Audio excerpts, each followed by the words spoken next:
All right. Hello and welcome everyone to the Devstream 127 breakdown. We got a good amount of information today. Maybe not as much as some people were expecting after a number of weeks off for various reasons, but a good amount nonetheless.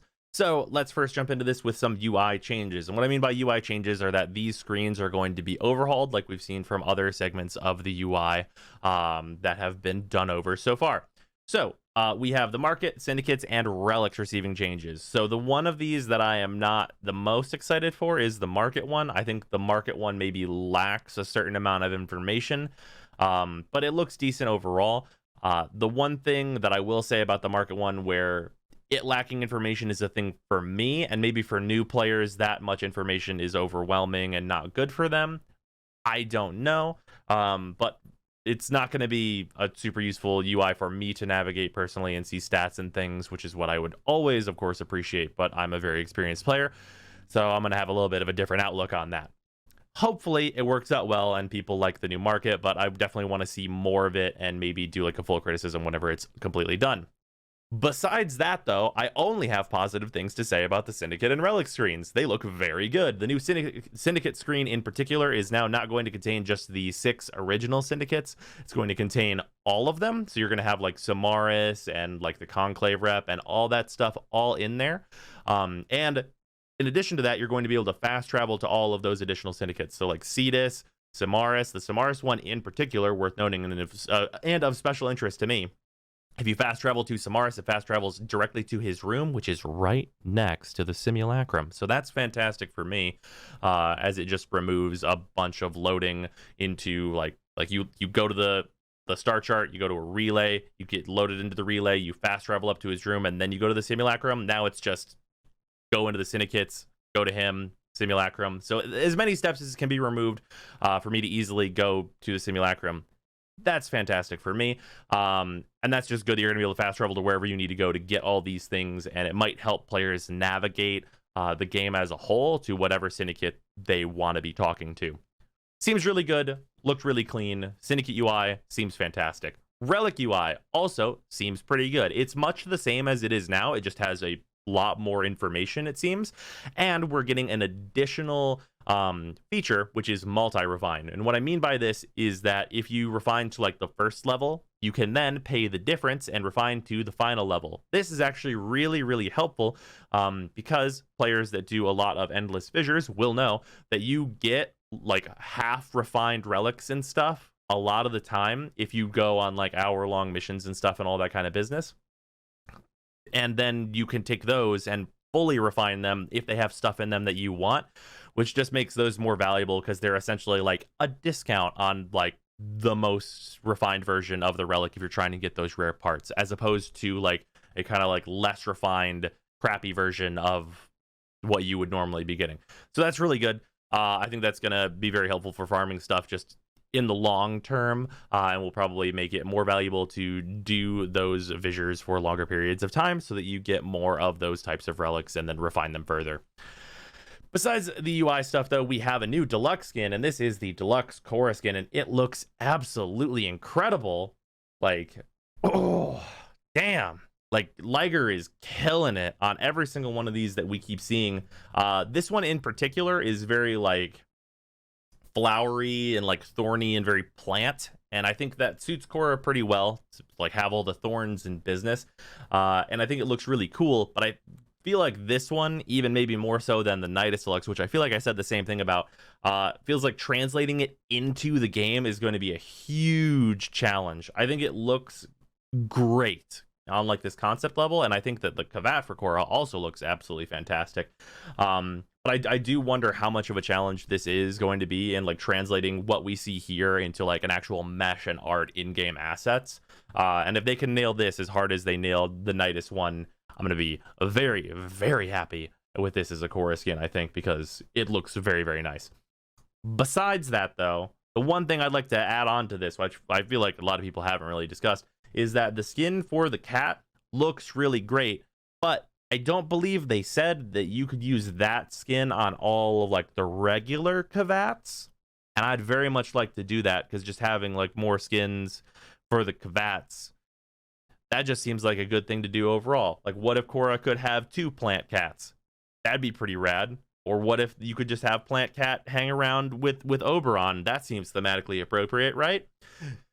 I'd basically just want more uses for that skin, rather than just like only being on Khora, when it could probably be relatively easily put on the rest of the Kavats as well. Anyway, though, that's enough gushing about this. We're finally going to have a good Khora skin, hopefully. So that's fantastic. Now let's talk about something considerably more important to the game at large, which is the Nightwave changes for Season 2. So the Nightwave changes for Season 2, they kind of outlined it like this on the stream with like catch up, less is more, act changes, new acts, wolf lore. The basic stuff that you're going to need to take away from this image is that the wolf is still going to be around after the season ends. So if you don't have the wolf sledge, don't worry about it too much, as he still will be around, just not as much. And they're planning, I think, for the last week to have him show up an insane amount. So if you're planning to get it, that last week is probably the time. And then besides that, though, the like real takeaways from this for me were that they want to have less grind, less FOMO, which is fear of missing out. For anyone who's not aware, that's what FOMO is. And they're going to be reducing the grind in a like rather significant way. And it feels like all the changes that they're going to be making are going to just make this less boring and more of like an actual like thing that you just do because, like, yeah, of course I'm going to go do like my daily Nightwave stuff, and it's not like a chore. So basically, they're taking it down from the current level of weeklies and elite weeklies down to 5 weeklies and 2 elite weeklies. So that is 2 less weeklies to do overall. But you're still going to get the same amount of rep for all of that. So they're taking the 2 that they took out and just putting those points into the remaining weeklies. So you're going to have the same amount of points per week. And they're taking a lot of the challenges that were like the 60-minute survivals and the 40 wave defenses and all that kind of business, and they're cutting them in half. So 30 minutes is a lot more palatable, I think, for a lot of players. And for like, I think 60 minutes was a poorly balanced time in 2 directions, because for a player like me, 60 minutes gets really fucking boring. And for a newer player, 60 minutes is nearly impossible, I think, for a lot of them. So 30 minutes is probably a good healthy balance of that. 30 minutes is a good amount of time to spend in a mission, but is maybe a little challenging for the newer players. So that's good stuff. But most importantly, more important than any of these other changes, they're going to be implementing a catch-up system, which is that you can essentially play what you missed if you join late or miss weeklies. So basically, if you complete all of your weeklies and stuff for a week, you're going to see all of the previous weeklies that you missed and be able to do them. So this is huge because it means even if you're someone who can only play like one, like if you can only play on the weekend, let's say, you can complete all of your current weeklies and say you couldn't play last weekend because of some such reason. You can do that last week's weeklies and still be caught up with people. And I think that's really, really important. Obviously, this is not going to help the situation for dailies, but dailies are worth a relatively small amount of points in the grand scheme of things. So as long as you're doing a few dailies here and there, you're not really going to be any kind of far behind at all in the night waves. But being able to do previous weeklies and elite weeklies and all that business is going to be really good for people's ability to really get everything done and not feel like they like are just screwing themselves by missing a challenge or 2 in a given week, which I feel like was a problem with the night waves as they were. So that's really awesome. That basically means it's going to be, for example, for a person who like jumps back into the game, let's say we're 3 weeks into a Nightwave and they haven't played in 6 months, and they came back for a new update that they dropped in the middle of the Nightwave or whatever, they're going to be able to get those first 3 weeks and not be a million years behind everyone else. Because I feel like a really easy way for someone to like get discouraged and quit would be that they come back after 6 months for this cool new update, and then they learn that, oh, the Nightwave's 3 weeks in, I'm fucked. And that would be a really bad feeling, and this kind of prevents that stuff, which I think is good, that they are preventing that sort of feeling. Anyway, besides that, we have some information on the new war and some other updates that are coming. So the new war is not before TennoCon. It was obvious to me that it was not going to be before TennoCon. That was just the writing on the wall from whenever they said it was going to be before TennoCon. That's just not how these things are generally going to work.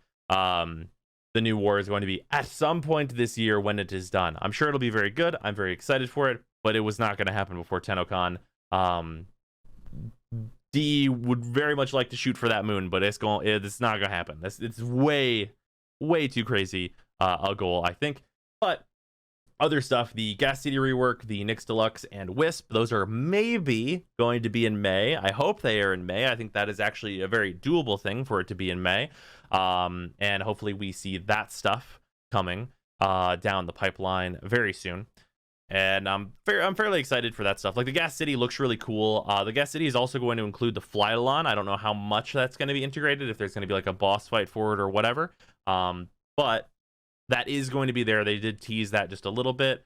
Nyx Deluxe still looks fine. Wisp, I'm not super sold on anymore after seeing her powers, especially after seeing how she performed today when they showed off the new game mode, but we'll get to that in a second. And then we have raids potentially being talked about, maybe a little coming back in mid-summer, read as late winter. This definitely seems like a very much a side project for DE and not something that we're going to really see anytime soon. I'm very excited, of course, for raids to come back. That is some of my favorite content that has ever been in Warframe. And I hope it comes back in a big way and that people really like it and they properly breadcrumb people to it so that people know it exists. But that stuff, we're not going to see it for a long time. I think that like the new war and all the stuff going on with that is going to really take over, and raids aren't going to be really done up in any kind of way for the most part this year. Maybe talking about it only a little bit near the end, if at all. I don't really expect to hear a ton about that. Besides that, though, we have a new game mode, and it is only a little new based on what it is. That is essentially seems like kind of an endless mobile defense thing. This is Disruption. Basically, they are trying to make a game mode where they can skew the rewards towards your performance. And what that means is basically rounds for this are going to take as little as 2 minutes, which of course is less than half of a round of survival. But basically, it is going to be, you have to collect keys. I think it was 3 or 4 keys, and you put them into the terminals, and then the terminals take 2 minutes while you defend them for them to complete and for you to get a reward. This, of course, means that in a squad, you take all the keys, everybody goes and defends a thing, and boom, there you go. The thing that is unique about this is that each one that you start up gives you either a buff or a debuff. So it's weird that it gives a buff and a debuff and not just only debuffs, I think, but it's probably good that it's not all debuffs. So you're probably going to want to activate all of them and get whatever buffs you can and like deal with whatever debuffs you can and then run through it 2 minutes at a time. The one thing I'm worried about on this game mode is what the reward pool is actually going to look like. Like, one of the things the DE has not been great at is like balancing the rewards to be good if you can get them fast. So like for capture, for example, capture has dog shit rewards because the mission is really quick. If this mission is half the time of a survival, does this mission just get the shit end of the stick for rewards? Like, are we going to get a bunch of like 1,000 credit rewards in the A rotations and a bunch of garbage? Because if so, it doesn't matter. No one will do this game mode if the rewards aren't good. It's just how it works. So we'll see how that actually ends up being. We know there's going to be a clan event at launch with this, and it's not going to be an endurance clan event. There's going to be multiple modes, and basically it's going to be a set amount of rotations, what it seems like. And then when you do them, it is basically a time attack. And what's interesting about that is that there will be, as far as I could tell, a lowest possible time for this, so it might end up being whichever clan can get that lowest score first is how the scoring is going to be. So that'll be kind of interesting to see how that pans out, and if people like this clan event as opposed to kind of despising the clan events like they have for certain ones. Looking at you, pacifism defect. But yeah, I'd like to score highly in that clan event, as that's always usually a good time for me, at least. So yeah, that's kind of going to do it for the Devstream 127. The Borrow Katir video should be up shortly after this one, but I hope you guys enjoyed this video, and I will see you in that one later, everybody.